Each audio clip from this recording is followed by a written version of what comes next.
Hey everyone, welcome to Watching the Throne. A lyrical, hold on, lyrical? A garbled nonsense analysis of Kanye West.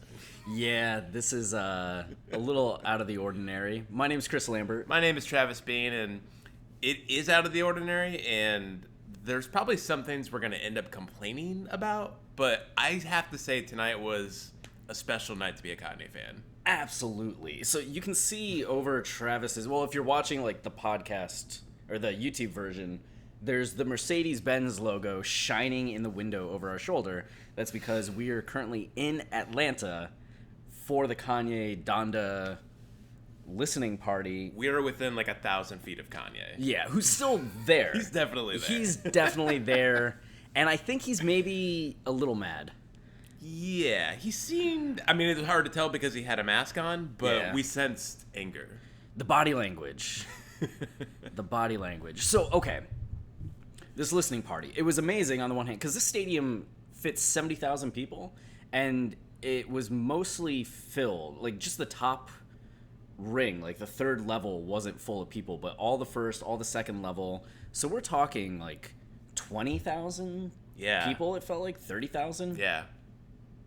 More. It was a huge stadium full of people and all Kanye fans. Yeah, right. So there was an amazing energy in this place, and it was great for us just to be able to see so many Kanye fans, like just have people excited about Kanye. Yeah, which isn't typical. Like usually if I tell someone I like Kanye, it's like, you do? And like I have to explain why I do.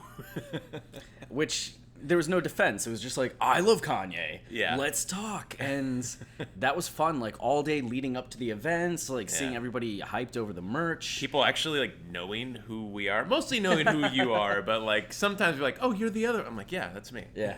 I liked when they'd be like, hey, could you take the picture? Yeah. I don't mind that. If I don't have to be in a photo, I'm okay. But it was great, like getting to meet so many of you, and I'm sure some of you are watching this right now that we got to meet. Hey. And then getting into the stadium, there was just this amazing energy. It was like kind of breathtaking. Yeah. Seeing the setup, because it was pretty simple. It was just the open roof that felt very massive and colossal, with smoke machines emanating this fog up through, which was catching like the sunsets. Mm-hmm. So you had this very evocative feel that was pretty climactic and epic, right, leading up to then sunset and darkness as we just waited. 10 minutes passed, 20 minutes passed, an hour, 2 hours. Yeah, so he was supposed to go on at 8, and he ended up starting around 9:50. Yeah, it was close to 10, Yeah, and that's when things kind of went wrong. So when things started, they immediately went wrong. And the first notes of music that played were at such a volume that I can't tell right now if I'm screaming or not. Yeah. Like, I felt that way immediately after. It was like, I said something. I was like, oh, wait, can I hear myself speaking? Like, can people, I couldn't tell. Yeah. It was so loud. It was, like, the bass was in your bones. Yeah. Which I felt it, like, rattling in my heart, like, my sternum. Yeah, that was crazy. Which can be cool. But the speakers felt very, like, imagine the shittiest speakers that you've ever listened to music on. Yeah. And then the loudest volume you've ever listened to music on. And just to put it into perspective, you can't really tell the distance between, like, where we are right now in the stadium. I mean, you can tell it's close because you can see the logo back there. Well, you can see it if you're watching the video. If you're listening to the podcast, you're like, what is happening? So there's, like, a street. You cross a street, and there's a walkway, and then the stadium's there. And Kanye was testing sounds at various points, like last night and today, and you could hear it in the hotel. Yeah. It was that loud. So imagine being inside the building with the roof closed, and these speakers just, like, sending tidal waves of sound crashing over you. It was unreal. I've definitely never experienced anything like that at a concert before. No. It had to be the loudest thing I've ever experienced in my entire life. Yeah. And on the one hand, that could sound awesome, but it didn't sound awesome. It wasn't that cool. You lost almost all of the nuance of the production. Yeah. So you couldn't really tell the finer aspects of things. I guess so. Yeah, I know what you're saying, and I agree with that. I mean, you definitely could not hear the lyrics, which was kind of a bummer. Mm-hmm. Like, we didn't even know Jay-Z was on the song. That was the big thing. Yeah. Like, it was to the point, 90% of the stadium, I want to say, like, maybe more. Everyone we talked to was like, Jay-Z was on a song? Jay-Z, I just saw, like, my friend texted me, Jay-Z, like, I saw on Twitter, Jay-Z. No one knew. And I think that was one of the major, like, I guess we'll get to that as, like, the major point of contention or climax for what may have happened.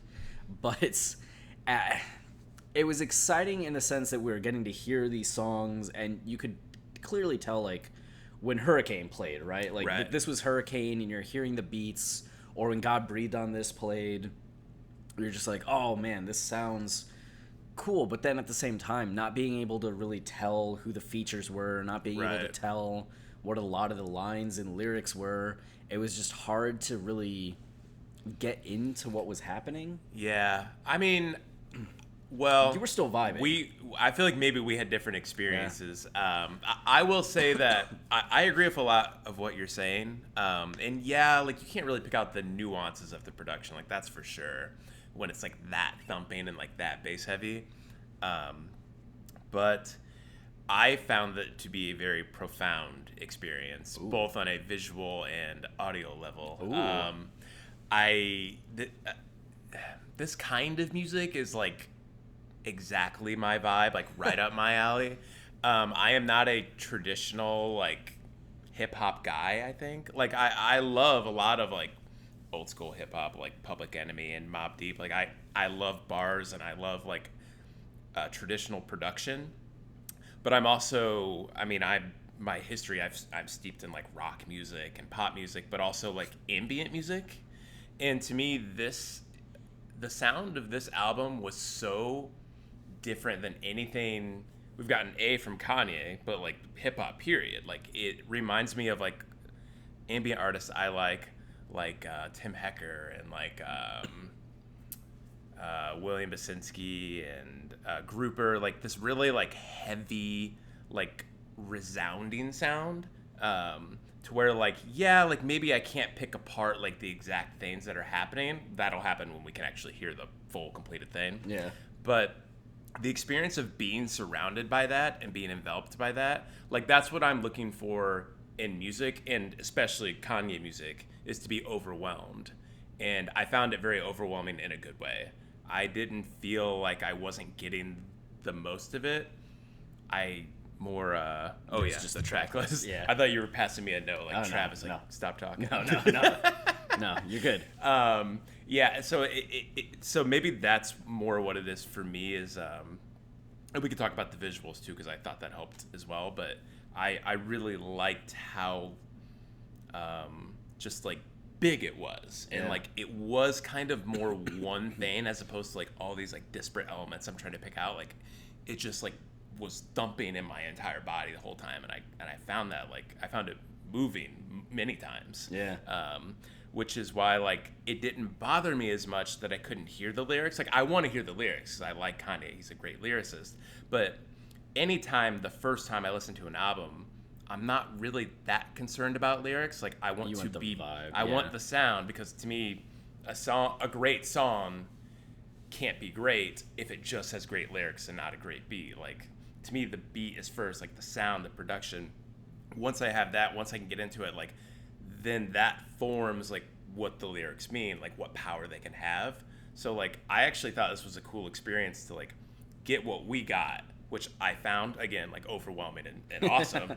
And then we came back here and watched the footage, and I heard some of the lyrics, and there is a little bit of a balance there though, because like I can now like put the power of the music to the words, and I like that.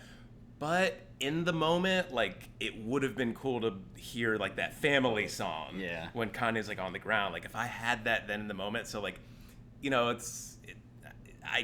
there's good, there's bad, but like as a sonic experience, I was like, whoa, like I was digging it the whole time. Yeah, Travis like tranced out hard, I think, during No Child Left Behind. I was like, I didn't know what was happening. We're like, I'm sitting there waiting, like, oh, I want another verse. Yeah. And you're just like, no verse. I'm just give me sitting the in ambience. this. Yeah. And what you're talking about with the family, I don't know which song it is on here. It's Welcome to My Life or Praise God. It was a Remote Control. I think it's probably Welcome to My Life. Okay. We're guessing because it's fresh. Yeah, when Kanye was kneeling on the ground the first time, it turned out that some of the lines that were playing were like, I'm losing my family. Yeah, right. And we couldn't hear that at all. So it's just like, you hear some of the bass. And that was the other thing. When we watched the stream, I'm pointing at the TV. That's what I'm pointing at. When we watched the stream, there was no bass, which was kind of jarring too, because in the stadium, it was 100% bass. And then on the stream is 0% bass. So something like I Know God Breathed on this in the stadium was just like full of bass and power. And then when we heard it on here, it was very delicate. Yeah, the whole thing was like that. It was just like very airy. Like you could almost see that being a choice Kanye could make. Right. But knowing the bass was there, like it really does give the album a very different feel. Yeah, so it's such a weird experience, especially too because you had people from the Vegas show saying that this was not the album that they heard. Right. That most of the songs didn't get played, that they were hearing fuller, complete songs that had like verses and bars and extended like verses and rapping from Kanye, which is not something that we really got. Yeah. There were a few parts where Kanye had like a full verse. Yeah. But it didn't feel like you were getting songs where Kanye had 2-3 verses on them. Yeah. And the features for a long time felt like pretty dominant. Yeah, right? Yeah. And that was kind of what I was getting at earlier when like I like traditional hip hop, but like I don't need a lot of bars, and like I kind of don't from a Kanye album. Like I love listening to Kanye rap. Like don't get me wrong, I don't want to go too far and get banned from being able to host this podcast, but like I like Kanye the artist, like Kanye the producer, Kanye the guy who like makes this music that feels otherworldly. Like if I'm getting, that's first and foremost what I want from him, and if like he's only able to sprinkle a few bars in there, like I'm okay with that. I can get behind that idea, but I still want like... I mean, I want both. Yeah. It'd be nice. I want like the glory Kanye. I want like New Slaves. Like, yeah, right. I'm liking I get these... that. I'm in it outro Kanye. Right. Like, and I didn't feel like I really got that. That's something that I'm kind of like wrestling with right now is I didn't hear a song, and maybe I just need to listen to it like a third time and start picking up like, oh no, that's the verse that I would want, blah, blah, blah, blah, blah. I mean, I think South Carolina, it's listed as South California on this track list that's going around. But Tony Williams, Kanye's cousin, who sings on South Carolina, told me it's called South Carolina. Okay. Which maybe... confirmation. Yeah, maybe he has it wrong. But that song was really cool because it's like Kanye and Pusha going back and forth. That was really and awesome. You're getting these like extended bars. I really liked I Know God Breathed on this. And then I think I like Heaven and Hell.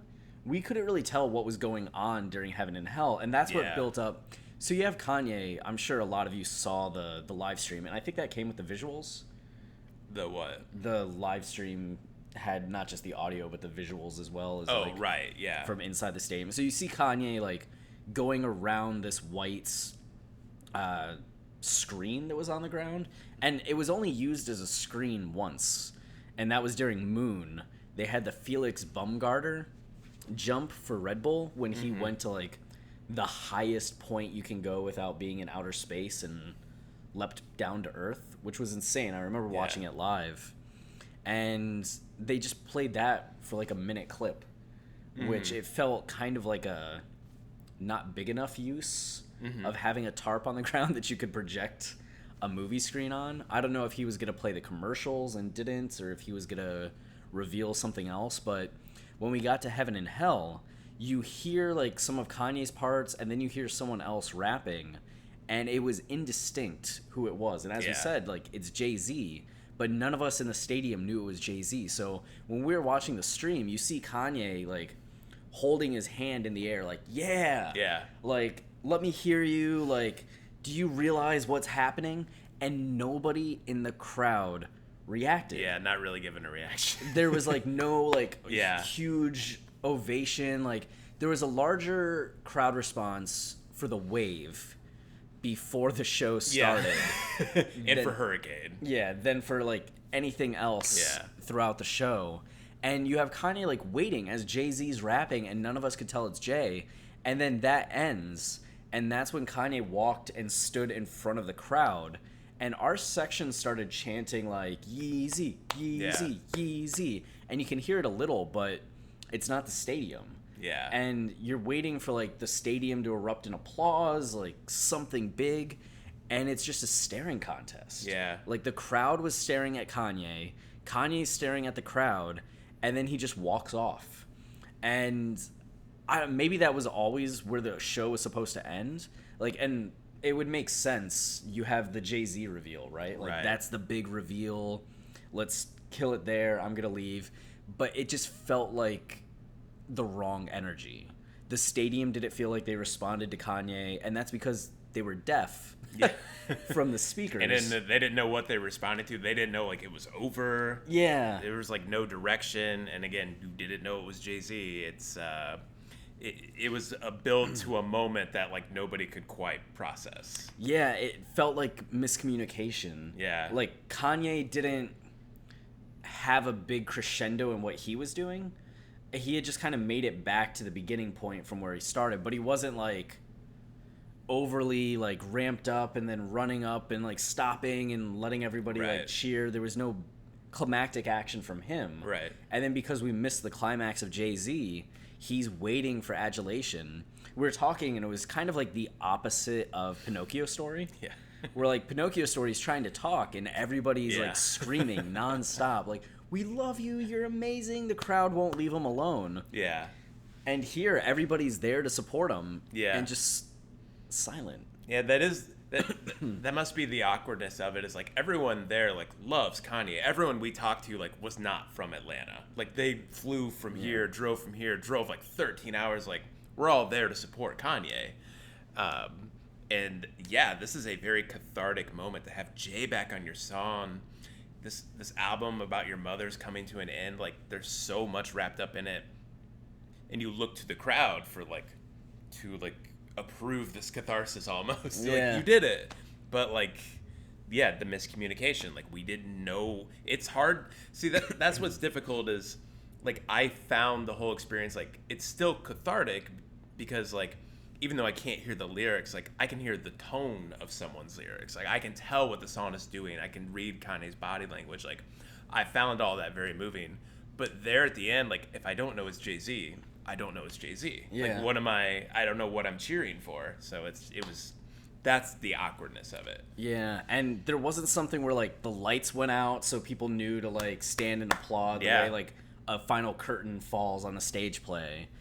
There just wasn't like a trigger for the crowd to erupt, which I guess Jay was supposed to be the trigger, but because we were essentially like deaf we couldn't respond to that. So I think it's gonna be a weird thing to process just in terms of like what people heard, because according to others that's just not Donda. So it's like we got the Las Vegas Donda, we got the Atlanta Donda, and we don't know what Donda we're actually going to get if Kanye doesn't hate the album now that like this stadium full of people didn't respond the way that he wanted. Yeah, it's hard to tell if that's what he was if that was the actual genuine reaction from him, because again you can't see his face. And we in that shot we just saw of him, like it's behind him, like you're not really getting anything from him. So I don't know if he was actually upset that nothing's happening. Like maybe like he was just basking in the power of the moment, because I will say that shot of him staring at the crowd, it was a very powerful shot. Yeah. Like even if they're not cheering for him, like the fact that they're just like staring at each other, it was almost like a mutual understanding or something. Like you could also read it that way in a more optimistic way, that like that's the opposite energy of Pinocchio's story, is that like we no longer see Kanye as a saint like we covet. He's just somebody like we see. He's a man, like we get what he's going through, and there's no need to like go ape shit when you see him. Yeah. But I don't know. I mean, I'm not in Kanye's head. I don't know what he was expecting, what he wanted. So I just can't imagine that you have a stadium full of people and you play like Jay-Z after 10 years of like there not being a Kanye Jay-Z moment. That's very true. And you're just like, they didn't cheer. Yeah. Like, they didn't cheer. Like, what's going on? And Jay should have came out. Oh my god. Like, that's me up there. Yeah, like okay. Oh. I mean, he was apparently there to record him. Yeah. Like, he was back behind us recording verses. Yeah, that's, I don't know, maybe he was just frustrated with the audio. Maybe he heard, because like he had to have, unless the acoustics of the place are like kinder to the person on the field and louder to the audience, he had to have known that the sound was getting washed out or like pummeling or... That is strange. I mean, obviously he's heard the song, so like he would have a different ear for it. Yeah. But yeah, you would think he'd notice that. Yeah. And on top of that, I guess he had been, the reports anyway, that like he had been angry kind of throughout the day. So like maybe like that wasn't helping. Like you head into the performance and not the best mindset. And like there's supposed to be pianos out on the floor, and there were people like not dressed in black, and he was yelling at them. Like you hear all these things, and I guess to me it screams like, well, it seems like Kanye doing what he does, like doing things at the last minute, and like everything's not ready to go. Like that part of it's maybe the most disappointing, because like you wish you just get like the full experience. Like what was he envisioning versus what we got? Like couldn't you have done all this like a week ago? Yeah. Like, I don't know. But I also don't know anything about the process, so. Right. Well, and that's like the Felix Baumgartner video was like, it was only like situated to one perspective. Right. So it was upside down to us. Yeah. Like half the stadium was just seeing an upside down video and being like, I thought it looked kind of cool though. I don't know what's going on. I literally thought it was someone like flying you didn't know what it from a was? ledge. No. Oh. I couldn't tell until like halfway through it. I was like, oh, is that a guy skydiving? Because initially it looks like he's like taking off, not falling. Mm-hmm. And I couldn't tell what orientation it was. Yeah, I could tell that he was just like super high up in the air and jumped. Yeah. But I actually didn't. That sounds familiar when you say the Red Bull thing. Yeah.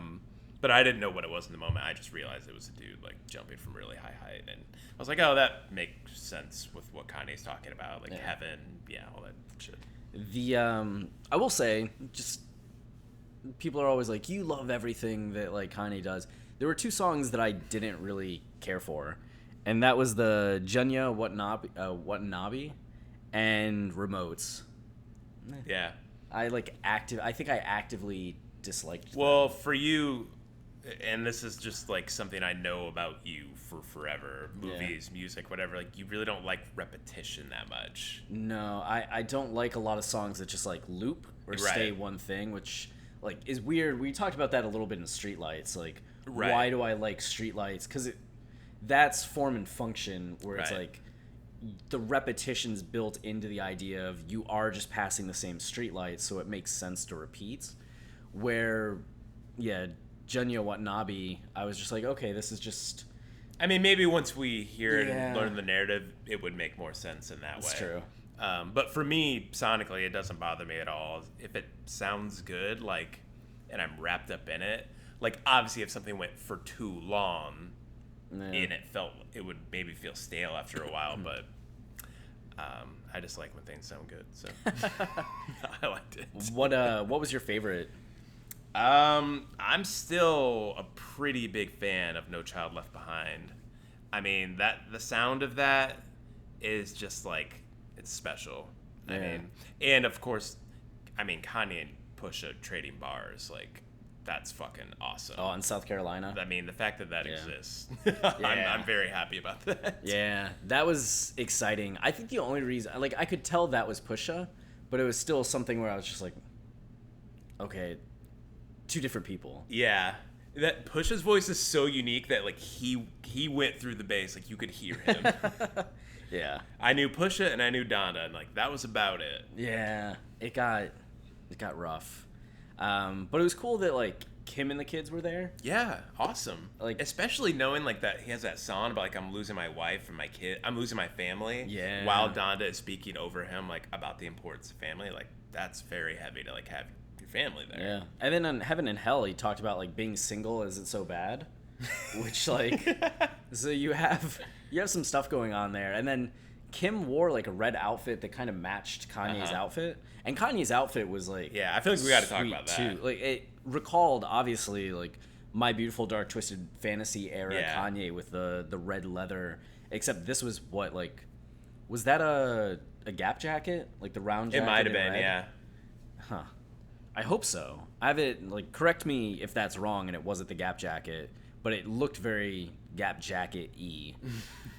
And then puffy coat, yeah. Yeah. It did. And then he had the red pants and those new Yeezy boots that are like the orange bottoms. Yeah. Those were cool. And then of course the mask. This was another new mask. Yeah.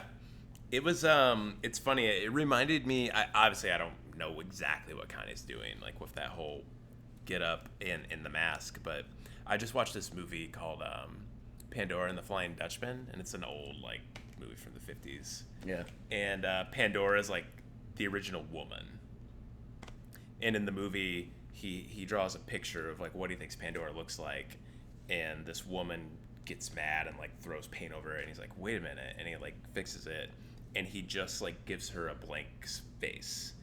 And I couldn't help but think of that when I saw Kanye, like because it molds to his face, but like it makes him look like he has a blank face, and I kind of thought like maybe that was the commentary, not about Pandora and the Flying Dutchman, but that like it removes the ego. Like it's a humbling thing to do, that like you're just this figure of a man, and like you're doing like what a man can do on this earth, and that like mixed with the red, like, but this is also Kanye. Yeah. Like I liked it a lot. Like I thought it was interesting. Yeah, it seemed like a nice tension, right? Because there's something grandiose about the outfit, but then something like stripped down and humanizing in the dehumanized facial expression. Yeah. Yeah. I liked it. It looked cool. Like, even from way high up, it looked cool. But then when we were seeing the visuals in the stream, it looked awesome. And some of the photos of Kanye were posting was amazing, too. So speaking of photos of Kanye, posted that the original Runaway photo of, like, the circle, you know? Yeah. Like, it really does look like Runaway, and you almost think, like, you could look at this as like the next step. Like he's really moved on from this part of his life, like truly connecting with God, like ready to like use these teachings from his mom and like better himself. I don't know. There's like something there that's. Or was it at the part where it's like, I'm losing my family? Yeah. And that's when the circle was, and it was almost like Runaway. Yeah, that's true. Like, you know, what part was it? Like, that was one of the things that we'd need to. Well, it's also Kanye, so we know it's everything. It's everything. It's nothing.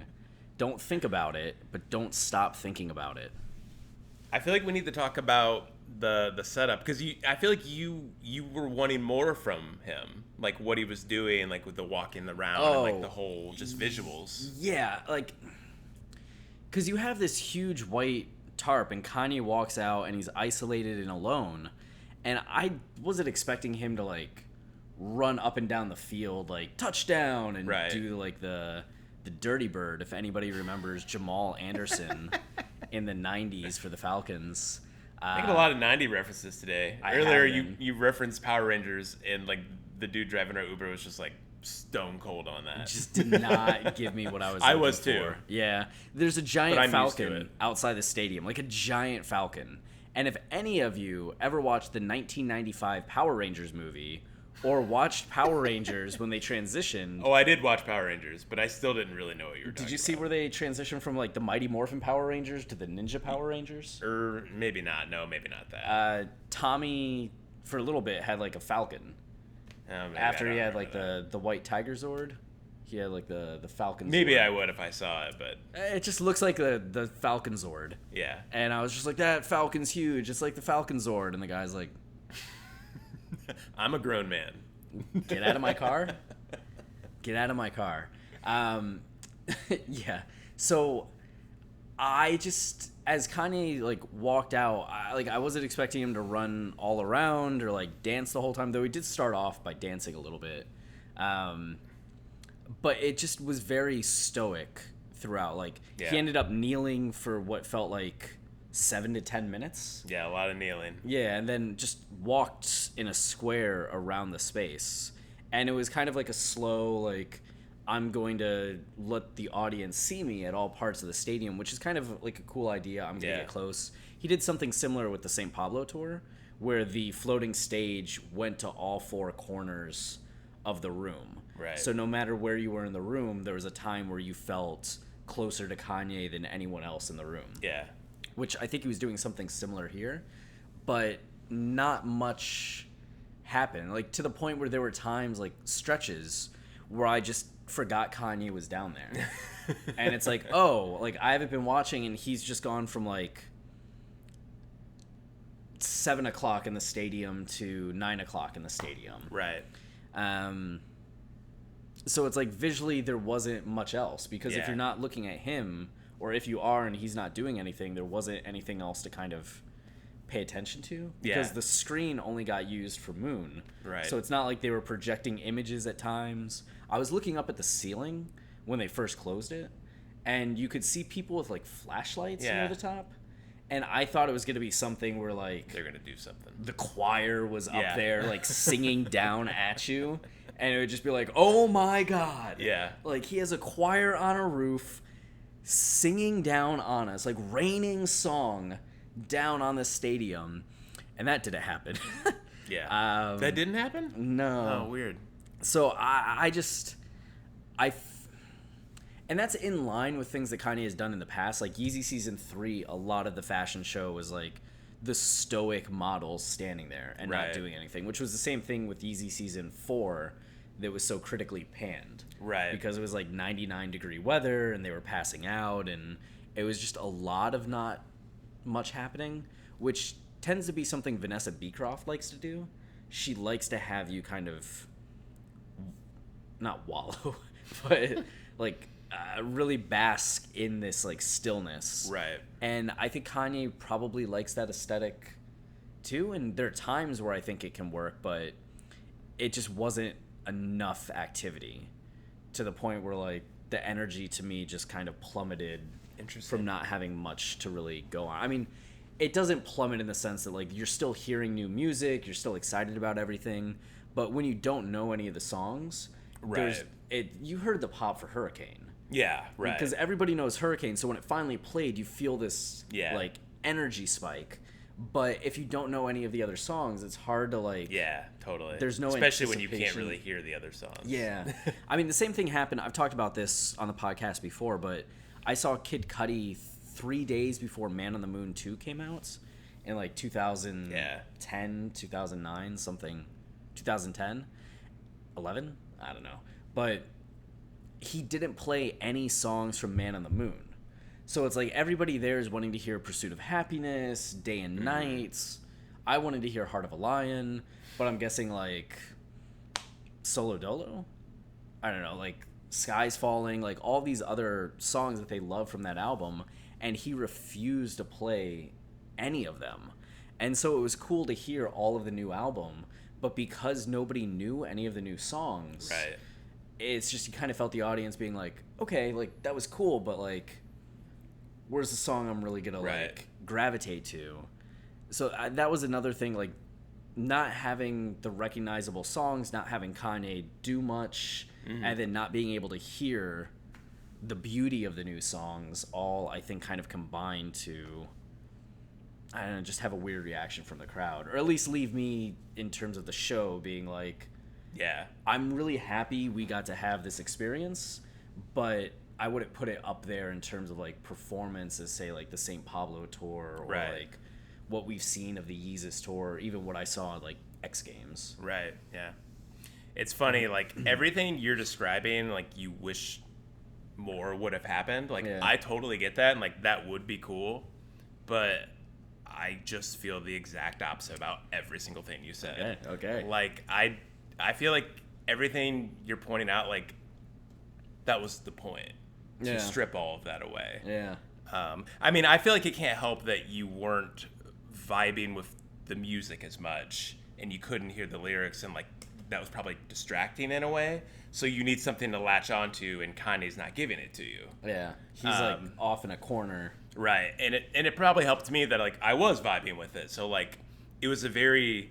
I found it transfixing. Like, I was into it. Like, I was in tune with like the emotion of what I was hearing, and I'm looking at Kanye, and like I'm putting my own energy on him, I guess, like what I'm hearing from the music, but like I feel like I'm getting something from him. Like I feel like the stoicness, the meandering, like that's all part of it. And the way he like wanders like close to the edge of the light, like he's not going out of the light, then sometimes he is out of the light, and the light spreads, and then finally the light like envelops the room, and then he's out on the edge of the tarp, like interacting with people. Like there felt like a progression to all of it, to where like I didn't need like constant action. I didn't need like go A B C D. Like it just felt like a very natural progression, and it felt like it's funny. Watching it on the TV was very different. Yeah. Because when you're there, like to me, it felt like an art installation or something. Yeah. Like it was kind of cool in that way, and I liked it. Like because again, I'm mostly there for the music, and Kanye's just like a bonus. And it was cool to see him and like him walking around. Like I don't know. I didn't need anything more. Like I felt the power of it. But then watching the movie, it was it was like certain shots were like clearly set up, and like there was a different aura and power to like some of the stances he had. Like you did feel the emotion a little bit more. It was more movie like. Yeah. So like, you really feel it when he's kneeling on the ground and you can finally hear the song about the family, and you can hear Donda. Like that's a very different experience than like you just being in a room and not being able to understand anything, and he's like kneeling. Yeah.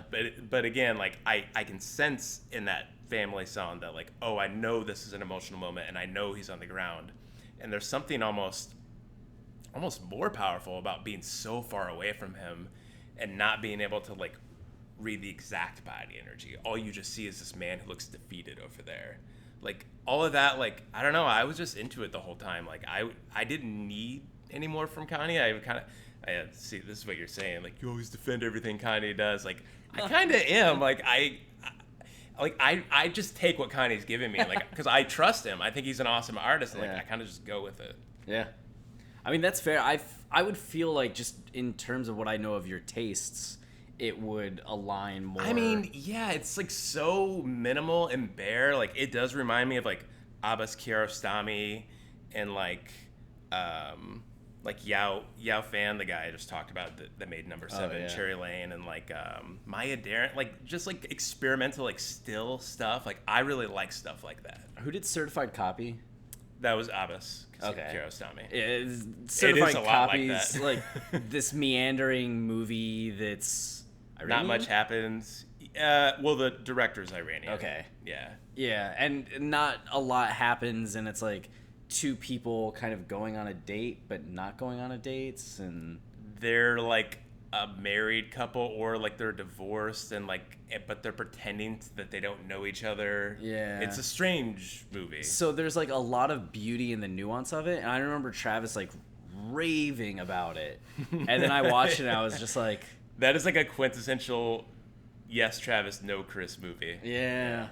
But then like we both watched something like Norte End of History. Yeah, right. And we're both like, that's transcendent and powerful. And that's a movie. Yeah. Like, Norte is 4.5 hours. And there are shots that are 10 minutes without a cut. And not a lot happening. It's just like a static shot on somebody like cleaning their house. Right. So it's not like we always like. I wonder what it is that like links what we like and like those kinds of aesthetics. Yeah. Strange, but yeah, this just kind of left me wanting like a little bit more from everything. Obviously, like if Kanye ran around and did a bunch of shit, I'm on board. So I agree with you on that. Yeah, and we'll see. Like, I think the most curious thing is going to be like, what happens next? Yeah. As far as I know, the album's not out. No. I have a hard time. Would Def Jam say it'll be out by like the morning or something? So Def Jam initially said midnight. Right. At 11 p.m. And then oh god. Nothing. And then they adjusted it to like 7:23. So like sometime Friday. 7:23 a.m. No, like the date, July 23rd. And then a guy, Geffelstein. No. Oh. Theophilus The lawful. Oh, Theophilus London? Yeah. Is that that guy? Yeah, he said that, Mike Dean and company are pulling an all-nighter, and that Kanye, based on, like, the show, is going to go back and, like, use the energy to, like, fine-tune the album, and that when everybody is fiending for this album as much as everybody is, even the streaming services, Kanye's not going to, like, not give them an album. It's just a matter of when.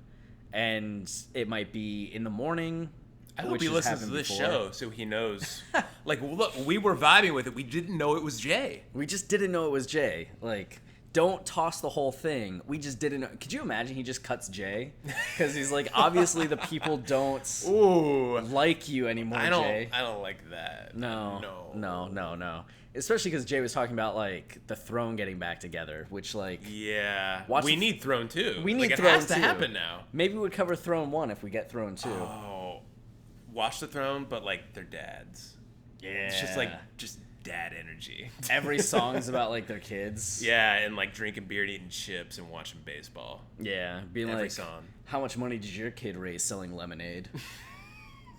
$35,000. Hey, you want to go get a beer? Like, nah, I gotta go to the PTA meeting. Ah.